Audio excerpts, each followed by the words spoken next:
ஓ முருகா, வெற்றிவேல் முருகா, வேலுண்டு வினையில்லை, மயிலுண்டு பயமில்லை. என் அன்பு தங்கமே, நீ வாழ வேண்டும் என்று ஆசைப்படும் உன்னுடைய துணையின் வீட்டில் இப்பொழுது உன்னால் ஒரு பிரச்சனை நடந்து கொண்டிருக்கின்றது. என்னால் எதற்காக அப்பா அவர்கள் வீட்டில் பிரச்சனை நடக்கிறது என்று நீ கேட்கின்றாய். உனக்கான உண்மையையும் உனக்கான பதிலையும் உன் அப்பா நான் கூறுகின்றேன். சற்று பொறுமையாக கேள். நீ வாழ வேண்டும் என்று அவருடைய வீட்டில் நினைக்கின்றாய். அவர்கள் அனைவரையும் உனக்கு மிகவும் பிடித்திருக்கின்றது. அதுவும் உன்னவரை உனக்கு மிகவும் பிடித்திருப்பதால் அவர் மீது காதல் வயப்பட்டாய். அவருடைய குணமும் அன்பான மனமும் உன்னை மிகவும் கவர்ந்திருக்கின்றது.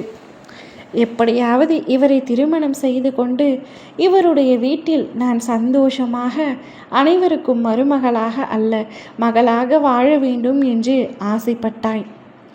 ஆனால் அவரின் வீட்டிலோ சில பேர் உங்களுடைய திருமணத்திற்கு தடையாக இருந்து உன்னை பற்றி இல்லாததையும் பொல்லாததையும் அவர்கள் வீட்டில் கூறுகின்றனர். அதை கேட்டுக்கொண்டு அவருடைய குடும்பத்தினர் உன்னவளிடம் சண்டை போடுகின்றனர். அந்த பெண் வேண்டாம், அவரை நீ திருமணம் செய்து கொள்ளக்கூடாது என்று கூறுகின்றனர். ஆனால் உன்னவரோ, உன்னை பற்றி முழுதாக புரிந்தவரோ நீதான் வேண்டும் என்று அவர்களிடத்தில் சண்டை போட்டு கொண்டிருக்கின்றார். இந்த சண்டை பிரச்சனை பலவிதமாக பெரிதாக மாறுகின்றது.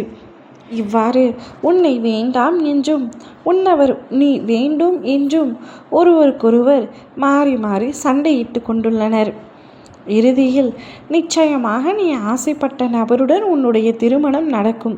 எனவே நீ அதை பற்றி கவலைப்பட தேவையில்லை. திருமணம் என்றால் 1000 பிரச்சனைகள் இருக்கத்தானே செய்யும். அனைத்தையும் தாண்டி நீ உன் துணையுடன் இணையும் அற்புதமான நேரம் வரப்போகின்றது.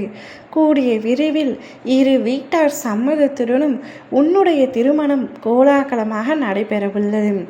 அவர் சம்மதிக்கவில்லையே, எப்படி என் திருமணம் நடக்கும் என்ற குழப்பம் உனக்குள் இப்பொழுது இருந்தாலும் அந்த குழப்பம் எல்லாம் இன்னும் சிறிது நேரம் சிறிது காலம் மட்டுமே. அனைவரும் ஒற்றுக்கொண்டு உங்களுடைய திருமணத்தை மனப்பூர்வமாக ஏற்றுக்கொண்டு சந்தோஷமாக நடைபெறும். உன்னுடைய இல்லற வாழ்க்கையும் மகிழ்ச்சியாக இருக்கும். அவ்வப்பொழுது சிறு சிறு பிரச்சனைகள் வந்தாலும் அனைத்தும் சரியாகிவிடும். நீ வாழும் வீட்டில் சந்தோஷமாக இருப்பாய். நீ எந்த வீட்டில் வாழ வேண்டும் என்று ஆசைப்படுகின்றாயோ அந்த வீட்டில் நிச்சயம் மகிழ்ச்சியுடனும் அனைவரின் ஆசீர்வாதத்துடனும் சந்தோஷமாக வாழ்வாய். இது உன் அப்பாவின் சத்திய வாக்கு. இது எப்பொழுதும் மாறாது. உன் மனதால் நீ என்ன நினைக்கின்றாயோ அது அப்படியே நடக்கும். நீ என்னிடம் வேண்டியதை நான் உனக்கு கொடுக்கும் பொன்னான நேரம்தான் இது. நிச்சயம் நடக்கும்.